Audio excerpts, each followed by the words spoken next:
নিয়ে আসামের ধুবড়ীতেও প্রতিবাদ কর্মসূচি। গোলকগঞ্জের বিরাটনগরে জাতীয় সড়ক অবরোধ করে প্রতিবাদে বজরং দল এবং আন্তর্জাতিক হিন্দু পরিষদ। বাংলাদেশ সরকারের প্রধান উপদেষ্টা মোহাম্মদ ইউনূসের কুশপুত্তলিকা দাহ করলেন বিক্ষোভকারীরা। বাংলাদেশের সংখ্যালঘু হিন্দুদের পরিস্থিতি নিয়ে উদ্বেগ প্রকাশ করে আজ জাতীয় বজরং দল এবং আন্তর্জাতিক হিন্দু পরিষদ যৌথভাবে আসামের ধুবড়ী জেলার গোলকগঞ্জের বিরাটনগর চারিয়ালিতে জাতীয় সমাজে হিংসা বন্ধ হোক, বাংলাদেশের সংখ্যালঘুদের নিরাপত্তা নিশ্চিত করো, ভারত সরকার উদ্যোগী হোক, বাংলাদেশের সংখ্যালঘুদের পাশে দাঁড়াক, এই ধরনের বিভিন্ন স্লোগান তুলে আন্তর্জাতিক হিন্দু পরিষদ এবং জাতীয় বজরং দলের ধুবড়ী জেলা কমিটির পক্ষ থেকে প্রতিবাদ জানানো হয়।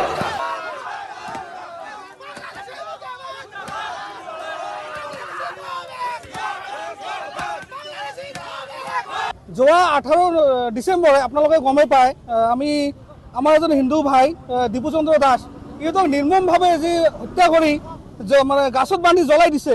তেখেতক আমি রাষ্ট্রীয় বজরং দল ধুবড়ী জেলায় গৰিহণা দিছোঁ আৰু বাংলাদেশ চৰকাৰ ইউনিট চৰকাৰক আমি সকীয়াই দিছোঁ যে আগন্তুক দিনত যাতে আমাৰ হিন্দুৰ ওপৰত এনেকুৱা অত্যাচাৰ কেতিয়াও নকৰে আৰু ইয়াৰ যাতে উচিত তদন্ত কৰি দুষ্টি মানে কঠোরতম কঠোর শাস্তি প্রদান করে তার বাবে আমি দাবি জানাইছো বাংলাদেশ সরকারক। আমি ভারত সরকারকো দাবি জানাইছো যেনেকৈ পাকিস্তানের ওপৰত আমাৰ অপাৰেশ্যন সিন্দুৰ কৰিলে বাংলাদেশের ওপৰত এনেকৈ এটাক হ'ব লাগে আৰু বাংলাদেশের পৰা যিবিলাক আমাৰ বস্তু আমদানি ৰপ্তানি সব গেট বন্ধ কৰি দিব লাগে, কাৰণ ইহঁতৰ পৰা আমাক কোনো বস্তু নালাগে, আমাৰ পৰা ইহঁতে বস্তু নিদিওঁ। তেতিয়া ইহঁতে গম পাব যে ভাৰতৰ মানে হিন্দুক বা ভাৰতৰ ওপৰত কি কয় অত্যাচাৰ কৰিলে কি ফল পাব পাৰে।